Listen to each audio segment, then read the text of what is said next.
I was never supposed to hear it. The sentence, delivered in my father's rich, steady baritone, the same voice that commanded boardrooms and closed million-dollar deals, seeped through the half-open door of his corner office and branded itself into my chest like acid.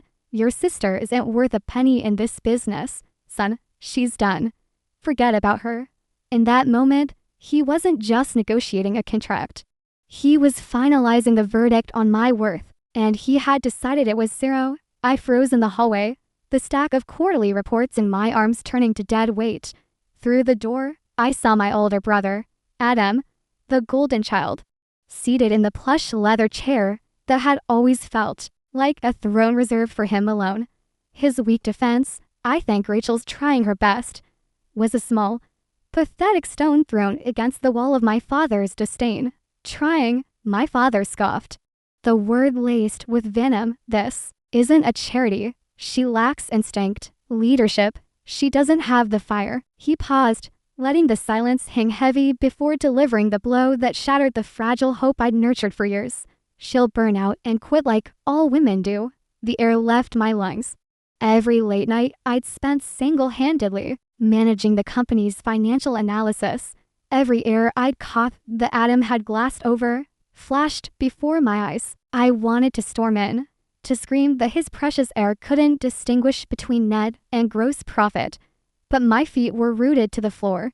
I had already learned the most crucial lesson in my father's world. You cannot fight power with unbridled rage. True victory lies in a quiet, meticulous dismantling, piece by piece, with irrefutable proof. Everton Construction was the family religion, a legacy my grandfather built from the ground up at 27, with a finance degree and a project management certification. I had joined not out of obligation, but out of a genuine belief in that legacy. I lived and breathed efficiency, yet, in my father's eyes, I remained the girl who fetched coffee and handled the spreadsheets. While Adam's big picture training consisted of golf outings and sitting silently in meetings he barely comprehended. That day, after walking away from his office on trembling legs, I sat at my desk and opened a new, blank Excel spreadsheet. I titled it Plan Phoenix. The final public humiliation came 3 months later during a meeting with Summit Industries. I had uncovered a $180 zero annual bleed in their contract due to outdated supplier terms and had prepared a color-coded, simple breakdown. When I began to speak, my father cut me off with a patronizing smile. Rachel, maybe you can type up the minutes instead. Let's stay on topic.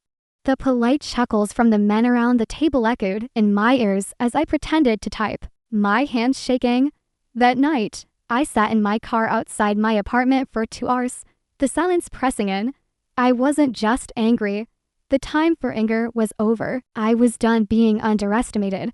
While my father remained fixated on sculpting Adam into his mirror image, I was quietly building a reflection he would never recognize. My rebellion was not one of loud declarations, but of silent, meticulous action, conducted in the shadowy margins of the company he thought he controlled. First, I created a mirror copy of our entire accounting system on a secure, private server, a digital ghost of Everton Construction that only I could see. In the dead of night, while they slept, I began running internal audits, my screen glowing with the truth my father refused to see. I tracked every late invoice that hinted at cash flow problems, every overpayment to a favored supplier, every client we had lost because someone had forgot to follow up after 6 months. The data was no longer just numbers. It was a damning indictment, a binder I labeled, with cold irony, how to save Everton Construction from itself. My strategy expanded beyond the internal. I reached out to 3 clients my father had arrogantly neglected, companies that had taken their business elsewhere after suffering from his mismanagement. I offered them revised contracts with transparent, leaner costs and guaranteed, ironclad deadlines. 2 of them signed immediately, a quiet validation that felt more powerful than any applause. Then, I took the most daring step.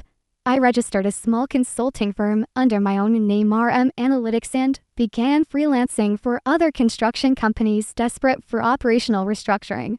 I didn't leave Everton, I simply stopped, letting its walls define my world. I was building my own kingdom right under my father's nose. The inevitable explosion detonated on a Tuesday morning, almost a year later. The office air was thick with a tension I recognized immediately. My father was a caged animal, pacing behind his glass wall, his voice a low, furious growl into the phone. Adam sat at his desk, his face ashen. Summit pulled their contract, he muttered as I passed, his voice hollow. What? I asked, feigning surprise. They said our numbers didn't add up. Something about overbilling and outdated payment cycles. I bit the inside of my cheek to suppress a smirk. It was the exact issue I had flagged, the very report I had presented and which had been so casually dismissed. By noon, my father called an emergency meeting, his command echoing through the panicked floor. Rachel, he barked, his eyes wild, get me every financial record from the last quarter. Now, I remained perfectly calm.